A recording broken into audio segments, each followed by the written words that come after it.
and welcome to a special episode of Side Spot. I'm your host as always, Sabir Arlene. Hello wife, how are you? It's a special episode because yesterday was the regular episode and I could not get to the computer because I was on the road. So here I am today because I don't want to go another week without having Side Spot, because it's important that I have it every week. So it's expected to be 82 degrees today. Now I know y'all up north ain't feeling that, but I'm feeling it. We're just up there and it was cold. I think it was probably about the 40s, and I had my little scarf on and my thermal shirt, and as soon as I got back here I took all that stuff off before I even got off the plane. So I'm glad to be back where it's nice and warm and sunny, and it's a great day. My friend picked me up from the airport, and it was a nice ride back, and I was so appreciative of him saving me the drive, because I was doing a lot of driving from here to up to Philly, to Jersey, and it takes a lot out of you. So to have to not drive this time once I got back to the airport was a good thing. Today's show, I pretty much had I was contemplating what I wanted to talk about, and I know I did a show some time ago on the id, the ego, and the superego, and kind of broke down. And this was actually what an episode that was recorded in the classroom with the Fathers Club at the YMCA in West Philadelphia, and I did it with about, I guess it was about maybe 14, 15 fathers who were in attendance at that time. But it's one of those episodes that you can't really help but to revisit over and over again, especially when you look at relationships. Relationships at all levels, be it with your employer, be it with an intimate partner, be it with neighbors, whoever it is. It's a matter of being able to understand why those relationships exist, why we have difficulties with certain relationships and we don't have those same difficulties with other relationships. And that's not something that we make up ourselves. It's not something that we kind of make up along the way, but it is something that we discover along the way. It is something we discover. And when we look at discovery, you can't help but to go to the id, the ego, and the superego, because these are the foundation of our living. It's no way around it. The problem is understanding the id, the ego, and the superego. Most of what we know about ourselves comes about because of our regular interactions with the world around us. So we really don't know ourselves beyond that. And a lot of times we like to believe that we know our true self, we know our full self, but we don't. We don't. It's not possible to know your full self. It's not possible to know everything about yourself. It's not possible. There's only one who knows everything about us, and that's God himself. And because we can't begin to conceptualize his wisdom, his infinite wisdom, we have no idea. So it can't even be articulated.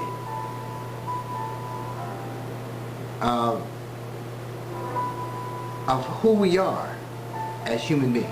We know some basic things about our humanity, and we only know those things because, again, how we interact with the world around us. But when you look at the id, the ego, and the superego, you have to understand that this is a person that you can kind of liken to an iceberg. And I don't mean from the coldness, I mean from its structure. Because when you see an iceberg, when you're a distance away from it, it looks pretty large. The closer you get to it, the larger it is. And sometimes you can get right up on one, and it looks like it's probably maybe 40, 50, even 60 feet high.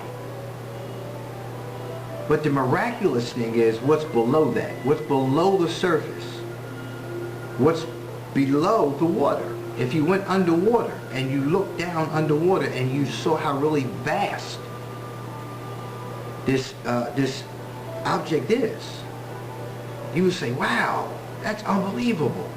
But for something that large to stay afloat and to be that high above the water, it has to be massive. It has to. But you're only seeing a small part of it above water. A very small part of it exists above the water. When you look at yourself, when you look at the human being, use that analogy. Use yourself as being that iceberg. And again, not being cold, callous, insensitive, no warmth, no none of that, no fuzziness about it. Look at it from the perspective of you being the iceberg. And you, what you know about yourself is that part above the water. That's the part that's exposed to everything. It's exposed to all the elements, just like the iceberg. The iceberg is exposed to all the natural elements of its environment. The human being is the same way. The human being, right, is just like that iceberg. It's exposed to everything in its environment. Unlike the iceberg, the human being encapsulates all of these things that you see below the surface within. So everything when you put your head underwater and you see all that below the surface of the water, that's what resides within us. And this is where your id, your ego, and your superego come into play. Because all those things that are below water are really things that are unconscious. That's your unconscious. They really are. It is your unconscious being. That's what's below that water. So it's a lot of things that you experience, for instance, throughout the course of the day that seem to interrupt your spirit. Right? Now, so the id, the ego, and the superego. Right? The id wants what it wants, and it wants it now. No matter what, it wants to feel good, and it wants to feel good now. It doesn't want to wait for things. Therefore, we have microwaves. Therefore, we have everything that we have fast food restaurants. We have things that are serving, that are appeasing the id. They're appeasing the id. All those things that you want to happen right now. See, when you look at the world around you, you have to also look at the things that we have before us are things that were designed to satisfy the id, because manufacturers understand human development. They have a very good understanding of human development. And when you look at the strategy, even the strategy that politicians use in terms of trying to get your vote, they say things that appeal to the id. Nothing else. You're tired of crime? I'm going to fix crime right now. When I get voted into office, I'm going to increase the police force. When I get into office, I'm going to change gun laws. I'm going to make sure that everybody carries a gun. I'm going to do... This is what they do. They're appealing to the id. Now the ego has to step in and say, hold on a minute. Is increasing the police force really going to stop crime? Let's look at some facts. Let's look at some realities here. Let's look at some things that you've seen happen before you. First, right? Before you make a decision that that's what you want to vote for. Hold on. Gun laws changing. Do they change crime? Are they going to stop crime? Are they going to increase crime or decrease crime? What does changing gun laws do? This is the role of the ego to the id. It's telling the id to hold on a minute. I need you to focus here. Right? The superego then kicks in and say, hold up to everybody. And it reaches into that morality aspect of the self. Right? That part, that faith-based part. That part that reaches back for what grandma instilled within it. Now you got the information, but it's like the hard drive that it got saved on. It's something that you really don't really intentionally memorize. It stays within, but you just don't bring it forth just like that because it remains within the core of the person. But something inside of you, you know, you hear people say, something inside of me told me that there's something wrong about this. So I'm getting this good feeling. What is that? What is that? That's the self. That's the self reacting to the world around it and what it is seeking. It's not what your mind is seeking first and foremost. And that's what we have to come to understand. When we take action, action only happens on the heels of a thought. You can't just go into action without thinking about it. Even impulsive people have a thought about a thing before acting. But when you find yourself internally reacting to something you can't intellectualize, you can't put your finger on it. I have this feeling, but I just can't put my finger on it. That's the core of the self, the id, the ego, and the superego.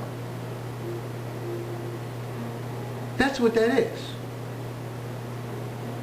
So when you start looking at those things, especially when you hear the Muslim talk about jihad, that's that internal struggle, right?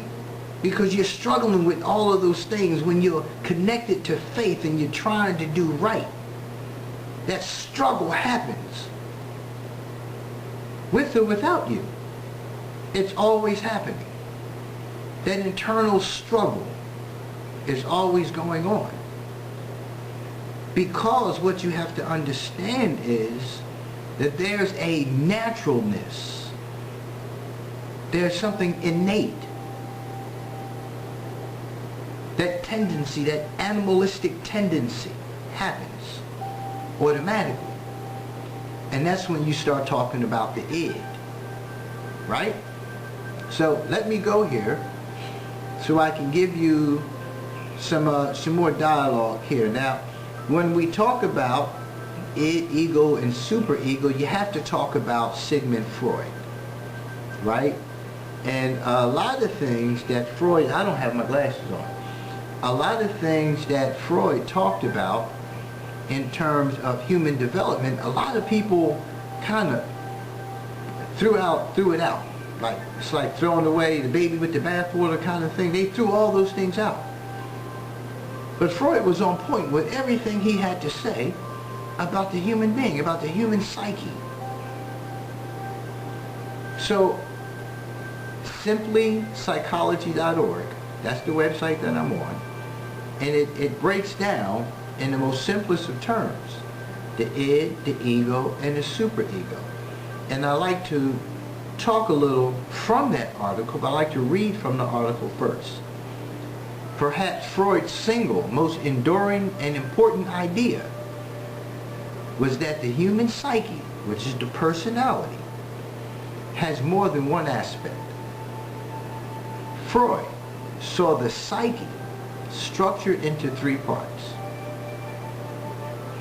the id, the ego, and the superego, all developing at different stages in our lives. These are systems, not parts of the brain, or in any way physical. And this is what we have to understand, folks.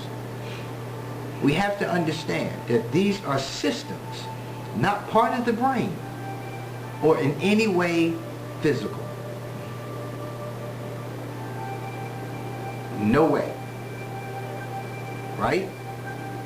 The thing is, you have to understand, again, it's something that exists within. It's like you cut your finger and you let some blood run out and you put it on a petri dish and you sit there and look at the blood. Well, what you see is you see red. Whether it's dark red or light red will have some significance as to what's bleeding. Now, obviously, when you're talking about cutting the finger, you're going to have bright red, right? Now, when you get down into cutting an artery, then you're looking at dark red. So that's where you begin to see the difference. And that's why when people are bleeding, they're wounded, they typically look at the color of the blood first. And they look at it and say, okay, all right, well, let's just wrap this up because we know it's not an artery, or we're going to have to cut this off because this is an artery and we're going to have to keep you from bleeding out. So you have to look at the makeup of the human being from the same perspective. From the same perspective. This is not something you can intellectualize. This is not something that you can come up with an idea as to how you're going to fix it, because you can't conceptualize this aspect of self, which is why we're so confusing to one another in relationships. This is a great part of our confusion, and we have to understand that. And also, we have to understand it if we're going to survive our relationships, because at the end of the day, in order to survive our relationships, we have to understand some things. But we often seek to understand and intellectualize things about the other person so we can address their needs. But we're really addressing our needs when we're addressing the neediness of another individual. That's what we're actually doing, and we don't realize that. That when we choose a partner, that we're not choosing a partner for that partner's benefit. We think we are, we convince ourselves that we are, but what we're actually doing is satisfying ourselves. It's like the id does this Jedi mind trick thing that we keep falling prey to over and over again. And we keep telling ourselves that we're helping this other person, but it's something that we need to do for that person in order to benefit ourselves, and we just don't understand that. And it's very confusing. If you listen to what I say, just go back and listen to it again and kind of come up with some kind of conclusion as to what you think I just said. Right? Now, let's break down the id a little bit from the article. Simplypsychology.org if you want to follow me. The id is the primitive and instinctive component of personality. I want you to understand, there are two words here, primitive and instinctive, right? Now, so when you look at something that's primitive, the perception from one who is not looking at things from our perspective right now, it's seen as being like Neanderthalish, Cro-Magnon kind of person, a person who, makes a club for hunting out of a tree, uses a rock as a means to slay a creature. There's just, everything is just raw, unadulterated, right? So you kind of imagine somebody living off the land in the mountains when you think primitive. So look at the human being as being one that is really unshaped. And when I mean unshaped, I mean that there is no direction, there is no guidance, there's everything that just resides within. And it's just acting off of that. So whatever it feels, it reacts to. Because there's no responding. This is all reaction. It's all reaction because it's primitive. Because it's instinctive. Because it's just something that it will naturally do. And based on the environment that it's in will determine how it's going to react to whatever it is that takes place. So, for instance, if you sit a primitive person at your dinner table, the likelihood of them picking up a fork and a knife and a spoon, well, they may pick up the knife, but not for the same reason. But the reason that they pick up the utensil, such as the knife, would be because it resembles much of what they have created within their natural environment. Now, you put that person at the table, they're not going to use those utensils to eat their food just because you're sitting there doing it. And id can't conceptualize that because remember, the id doesn't exist within the brain. The id is not physical. The id is something that is there. It's innate. It's within. There's no balance there.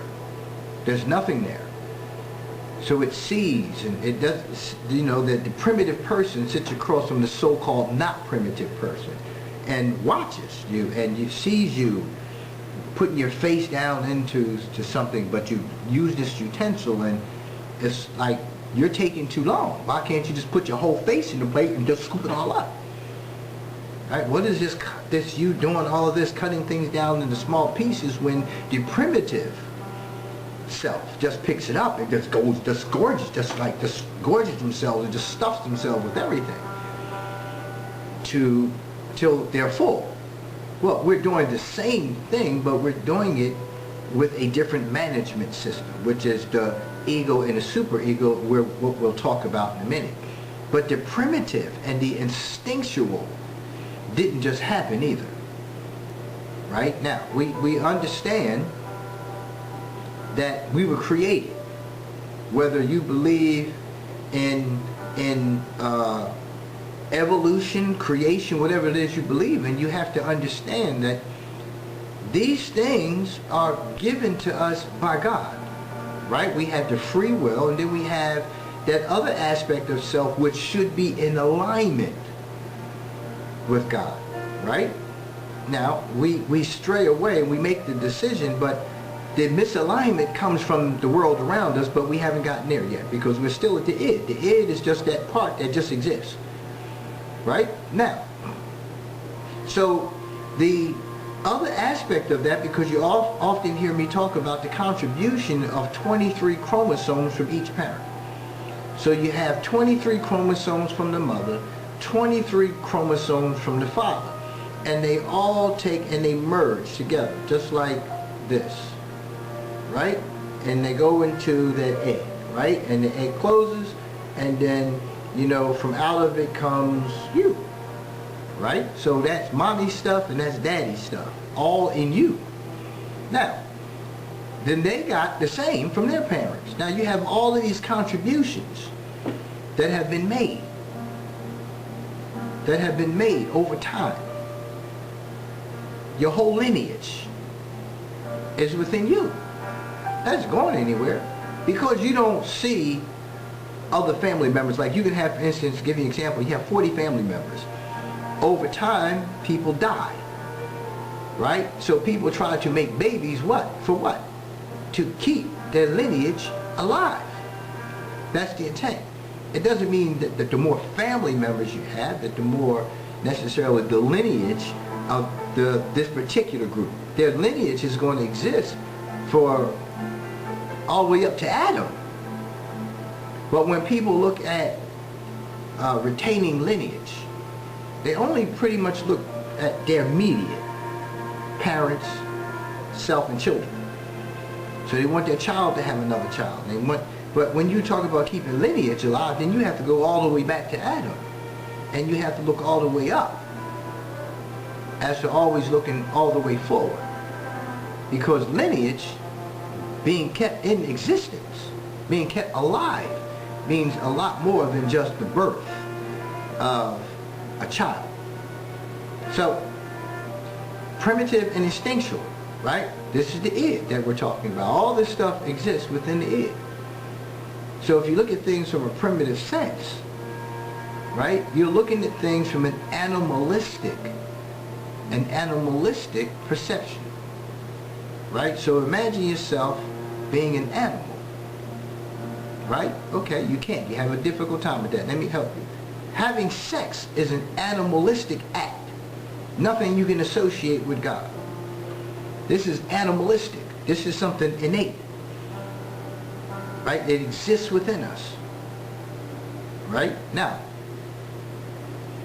we learn over time, again, which is the ego and the superego, that buffalo, right, is not something I need to be having a sexual act with. We don't know that, being primitive. So when you hear all these stories about bestiality, right? It's not something that just happened. It wasn't just something somebody came up with. This is an animalistic act. When you hear about those, individuals live on farms engaging in sex with sheep, and they're likening the sexual organ of the sheep to that much like that of the woman. You hear that kind of stuff, but you don't go venture out into it. It's the reason why you don't go venture into that. But some do. And that's where the ego and superego come in, and we haven't gotten there yet. So we're just talking about being in a primitive state. I want you to just feel that for a minute. And it's hard to do that because you can't. Because that means that you have to conceptualize it in your mind, which makes my point. You can't see yourself from that perspective. You can't see yourself as being just primitive. Because your mind is telling you otherwise. You have been hardwired to believe otherwise. Now, people say, well, hardwired is something that, wouldn't that be natural? Wouldn't that be innate? No, not necessarily. Where would it come from? Would there be a contribution from your parents? From your grandparents? What would that be? Would that be natural?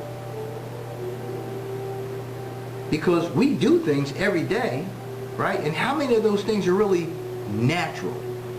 Really normal? Do you know the difference between innate and learned? Which makes a whole different discussion, right? So when we're looking at the id, and you look at yourself, you look in the mirror, look at yourself as being a primitive person. And I guarantee you the first thing that comes to mind, because you've been conditioned as such, is to see images of like the Flintstones, because they're primitive. Or when you see the movie, what is it, Quest for Fire, that's primitive. But there's an aspect of primitive that goes even beyond that. Before that Quest for Fire concept, go before that, right? Where the being just existed and was just in the world and was experiencing the world around it. I always tell people that you can take an infant and put an infant in a room by itself, and you will watch that infant develop. Right? Now, we can use the concept of a white room, and we can use the concept of a black room as well, because the development of that individual will be based on those things too. Whether there are windows in this room will also have significance to the development of that child. Right? Even in the womb, there's light, and people don't realize that, because when the child is looking outwards, and the mother, for instance, is sunbathing, the child can actually see the brightness. If you close your eyes and you look at the sun, you can see the same thing that the infant sees within the womb. Right? So there's a difference in the environment. But the human being will automatically do things on its own. If the human being itches, why does it scratch? Why? Do you just sit there and don't scratch? You feel it. Do you know why it's itching? Do you know why you scratch it? There's nothing there for you to look at. You feel the itch and you look at it, but there's nothing there. But an itch itches, and you react to the itch. Right? Why? You don't know. Again, it's not physical. It's nothing you can intellectualize. Somebody told you it was an itch. Who called it an itch? How did the concept of itch come about? Again, that's some more stuff we can go into later, but not at the moment. So, let me go back to the article. Again, I'm reading from the article, simplypsychology.org. So the id is the impulsive and unconscious part of our psyche, which responds directly and immediately to the instincts. We have to understand this. I just got to tell you about this part here. The other part we have to understand that the id consists of all the inherited, everything biological, which I just talked about, lineage, everything biological. It consists of all the inherited components of personality present at birth, including the sex life instinct, the sex instinct, right? Eros, which contains the libido, and the aggressive death instinct, right?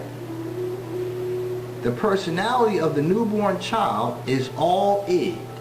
Let me say that again so we can begin to understand, because I want you to start getting an understanding of yourself before you can sit down and start telling somebody else about them. You need to have a basic understanding of self. You need to have a basic understanding of human development. Okay, so the personality of the newborn child is all id. So when you look at a child is totally self-centered. Only thinking about itself. Only thinking about getting its needs met. Cry, cry, cry, cry, cry, cry, cry, cry. Me, me, me, me, me, me, me. Everything is about the child. Right? It's all about me. If I don't get picked up fast enough, I cry. If I don't get fed fast enough, I cry. If I don't know what I want, I cry. I complain just to complain because it's not something that's benefiting me. Everything is about me.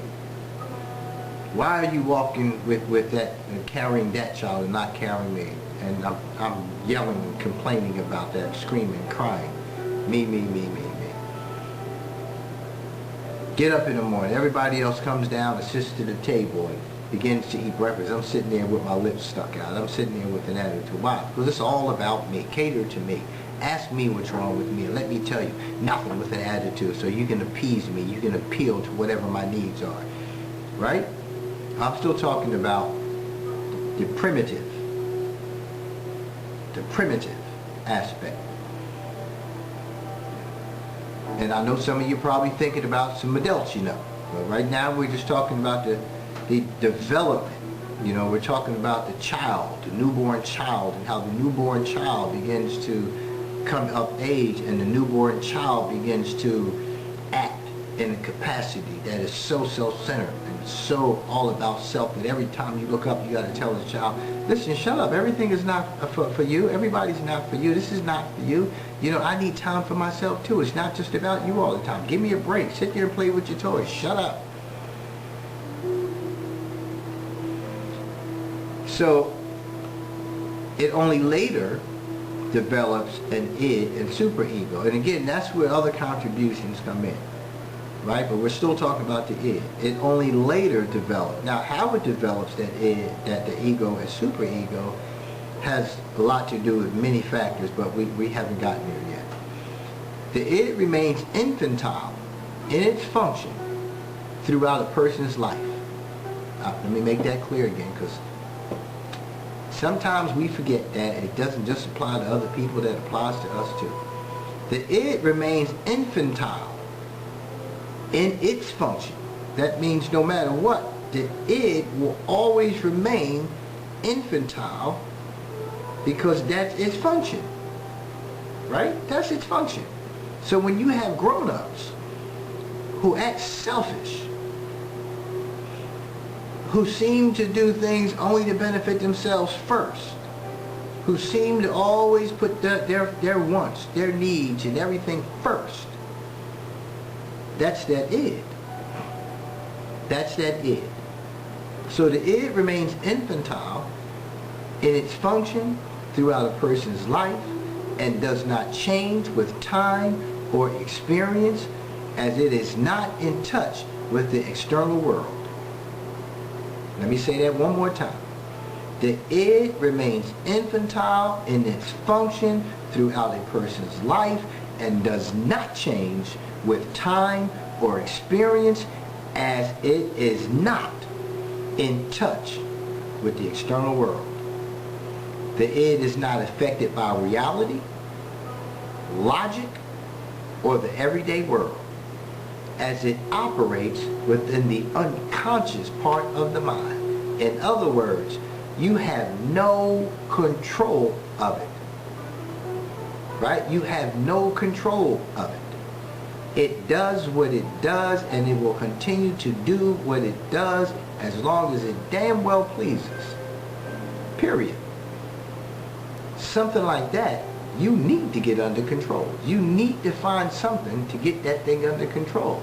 It's like having a dog that is not socialized, that you take outside for a walk down Center City, where all you're coming across is people, and the dog is constantly trying to get at people and everything, and you put a muzzle on the dog.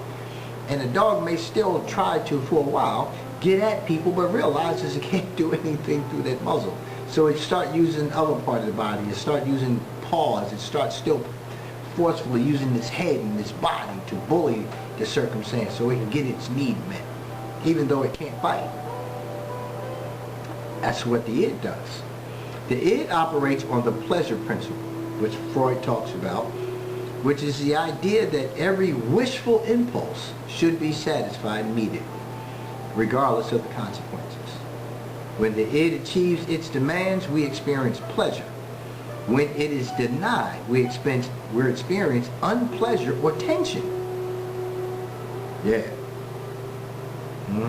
Think about it for a minute. Think about it for a minute. Right? You got a quick moment. You want to grab her. You want to give her a kiss because your in-laws just went out the kitchen for a minute.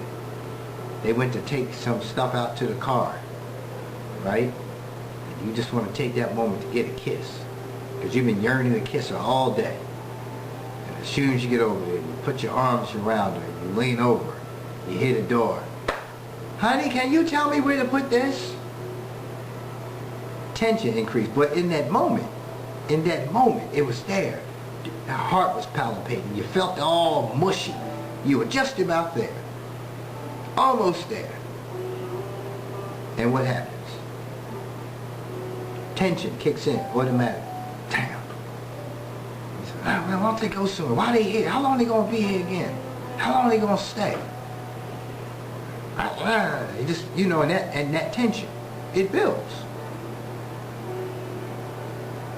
As a result of it, the need not being met. Right? But what's also important here is to understand that there is no attachment. The id has no attachment to any part of reality. None.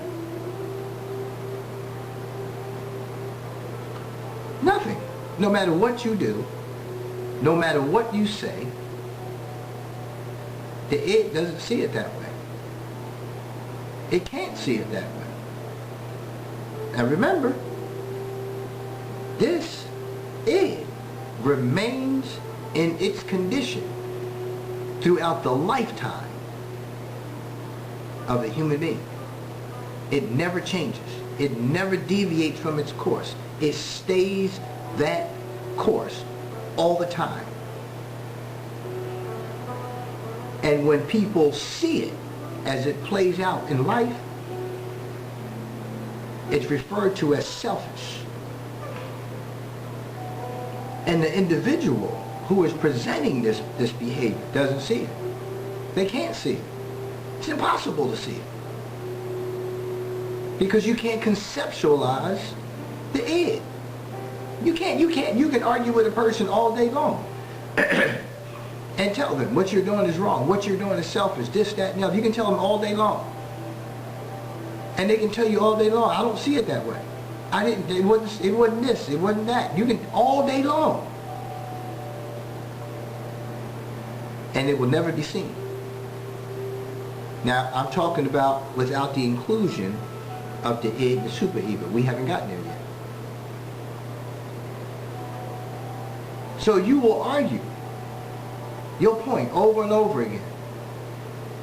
And the person who you are arguing at can adequately defend it. Can adequately defend it. Whether you agree or not, they can adequately defend it. Because it can't be conceptualized. It cannot.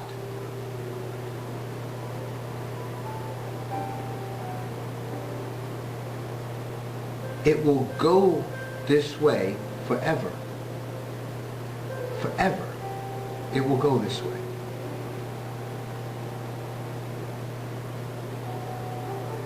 And we spend our lives trying to bring resolve to it. And we can't. It's not possible.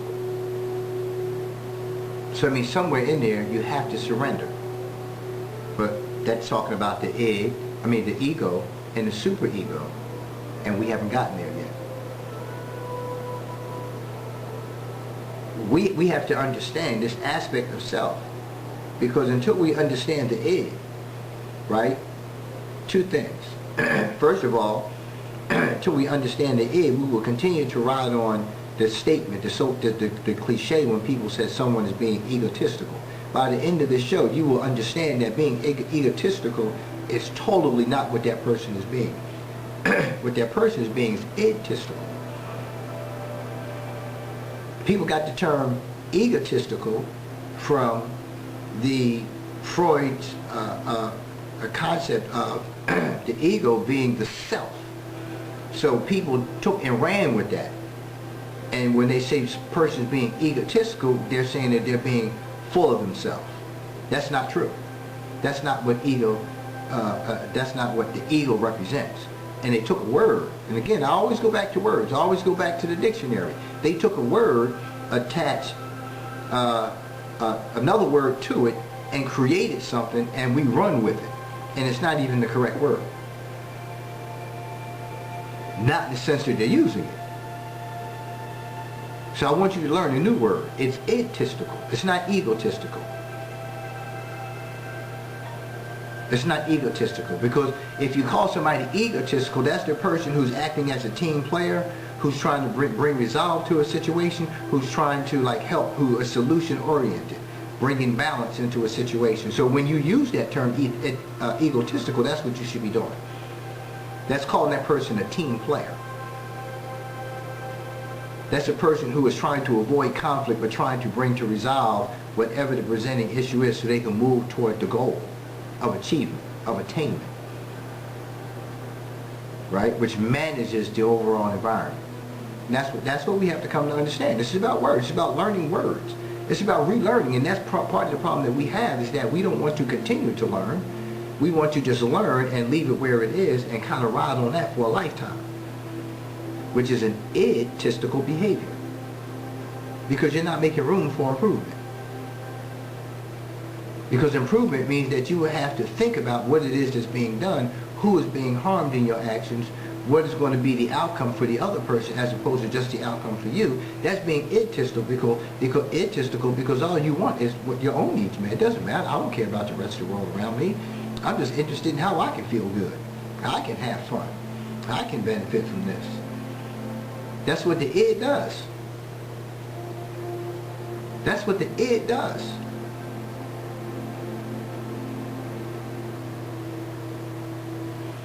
So the id operates on the pleasure principle. Again, I want to go back to that. The idea that every wishful impulse should be satisfied. So when we look at the primitive, when we look at the instinctual aspect of the person, that means you walk down the street and you see a nice looking woman, you just reach out and you fondle her, right? And when people do that, they get locked up because of what? Because first of all, it's an assault. It's inappropriate, it's improper, it's offensive, and all those other things. But most importantly, it is a primitive behavior. It's primitive. And because it's a primitive behavior, we need to lock you away. Because you can't just walk down the street and do that. And then somebody will come along and assess you and evaluate you and give you an impulse control disorder. Right? That's how it becomes a disorder. See, disorders don't just come about as a means of the so-called normalcy of the human being. It also comes along as a result of the so-called normal expectations in our society. Right? So we live in a society that does not permit those kind of things. We don't live in a so-called, well, primitive society. We like to convince ourselves of that, but that's a whole nother discussion to be had. But because we're looking at a primitive act, you go to jail for that. You go to jail for that. To walk up to someone and just say to them, "Damn, that ass look good. Can I touch that?" Right? That's not appropriate. But it happens all the time. But would you do that in the workplace? If you do that in the workplace, what would happen?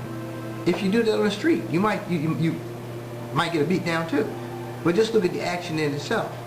Is that an action that is being conscious of anything but self? No. Not being conscious of anything. Everything is about self. Right? Everything. Now, let's go here. The id engages in primary process thinking, which is primitive, illogical, irrational, and fantasy-oriented. Primary process thinking, which is primitive, illogical. And again, I keep going back to there is no logic to the person's actions when they are operating on their id, solely on id. There's no logic to it. They, on the other hand, are able to defend their conduct.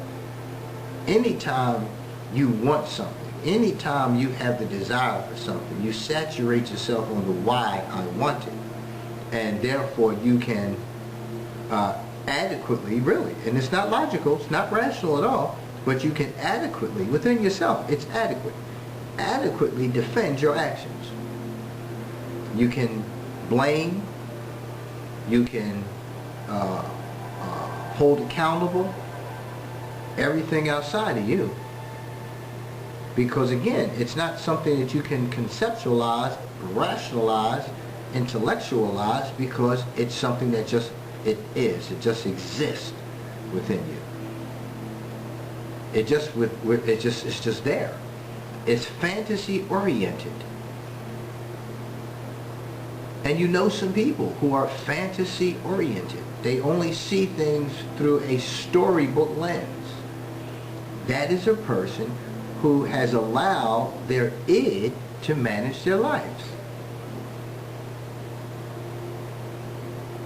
Life, their a person, well, a person life, okay. So their life, right? So it's their life. And I guess it could be their lives, when you look at how the individual is broken down, you're actually living three different lives. Well, actually four, because there's the conscious, and there's the pre-conscious, and there's the unconscious. So you could actually live, well, it is like a personality disorder of a sort, and that's where, when you start looking at personality disorders, look at the id. When you read about personality disorders, look at the id. Read Freud's id. Right? Read Freud's id, because when you look at personality disorders, they don't have anything to do with the ego and the superego. The focus is on the id. The conscious self, which is that little part of the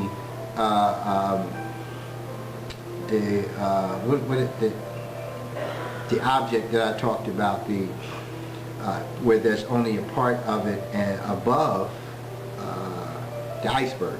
When you see a part of the iceberg above the water, but then when you get up on it, it's like about 30, 40, 50 feet high. But then when you look underwater, it probably goes down 100, 200 feet into the water. And that's all that pre-conscious and unconscious stuff of self. Right? All that stuff there is fantasy oriented. It thinks nothing about anything else but itself. And that's the part that's part of the unconscious self that you have to look at. So you have the pre-conscious self, where you know a few things, but it doesn't matter, you know, the logical aspect of it, the reality-based aspect of it. It's just a matter of, this is a part of self, and this is what I want. It feels good. I want it now. If I get it now, I'm good. And even after being satisfied for whatever period of time, there's still something else that comes along that it wants satisfied as well. So it's always seeking to be satisfied.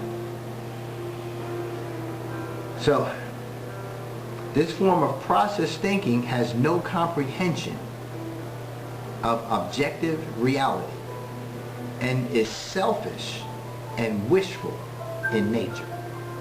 And again, it just goes back to, you never even have to use the word selfish. You just tell a person that they're being egotistical. Because that, in a nutshell, is actually what the person is being. Right? There's no comprehension of objective reality. It's none. Nothing. I don't care what you say to me. I will never see it from that perspective. Never see it from that perspective. And many relationships are destroyed as a result of that. Good, healthy relationships, but it's just that aspect of self that the person has not matured in, has not developed in, that keeps that person being that way. And they, in their heart, they love you, they care, they really want this, but they just can't, they're not going to see it. Right? And you're not going to see it from that perspective either. And it's always going back and forth, always an argument about it. And you just can't get past it. And that's the part that's usually a deal breaker, you know, in the dating stage of relationships. You know, because you want the person to pay, because, you know, you're the woman, so like the man should pay. But who said that the man should pay? Right? In dating, when you talk about the role of the male and male-female relationships, right? Those we had the prescribed things, which are the things that God has put in place that that defines and dictates our appropriate conduct. Those are the prescriptions. Those are the prescribed things. And then there's the idea, and then there's the ideal way of dealing with life. And again, when you look at the idea way of dealing with relationships, the idea is strictly grounded in the id. The id. Right? And what you tell yourself is an ideal situation, an ideal wife. You'll find that write down what an ideal wife is. Write it down. Look up the words idea and ideal. Right? Look them up. Right?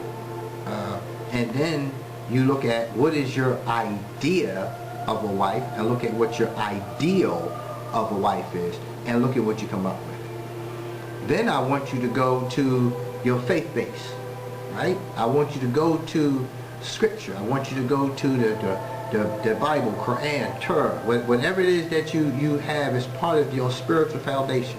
And I want you to find in that base the prescription for conduct between the two, between man and woman. I want you to find that. And I want you to look at your list, and I want you to take in each one of those areas, the scripture, the surah, or the ayat, whatever it is that I want you to take, and I want you to note it right next to the idea or ideal, whatever characteristic that you seek to have in a wife. Right? I want you to write that. I want the women to do the same thing. I want you to take it. I want you to write that same exact list, and I want you to go to your books, and I want you to take the content, and I want you to match up the content to the characteristic of that husband that you're seeking to have. It ain't got to be in no particular order. That's not even that deep. But just write it down, and I want you to see, so then you can be able to see whether you are seeking an idea wife or husband, or an ideal wife or husband. That's what I want you to begin to do. I want you to look at things from that concept. Okay? So when you look at it from those two, when you kind of line up those two, then you'll begin to see. Then you'll begin to see, is your id running your life? Or is there a balance of some kind with the ego and super ego? Are those more involved, or are they less involved? Because a person, I'm going to tell you how it plays out. A person who does everything for themselves, like they'll spend money on themselves first so they can look good. They get themselves all dressed up first. They go buy things for themselves first. They go buy themselves a new garment first, but they know that the family needs, that their wife needs. But they'll go out and he'll buy everything himself. He'll go to the barber shop on time, but he'll get you late to the hair salon or the nails place. He'll get you there late.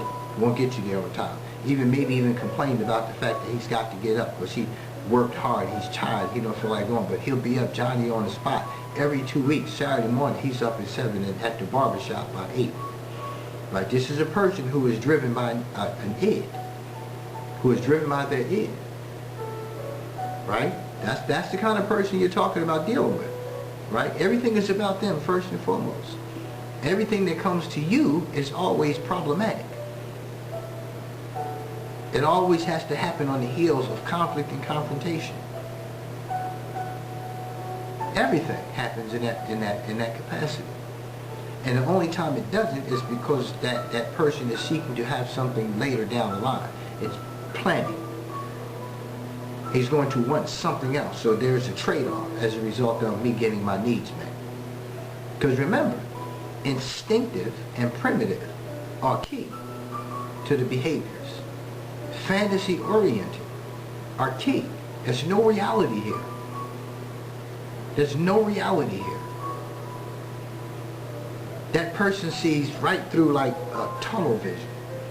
Nothing else around matters but what I'm focusing on getting right now to meet my needs.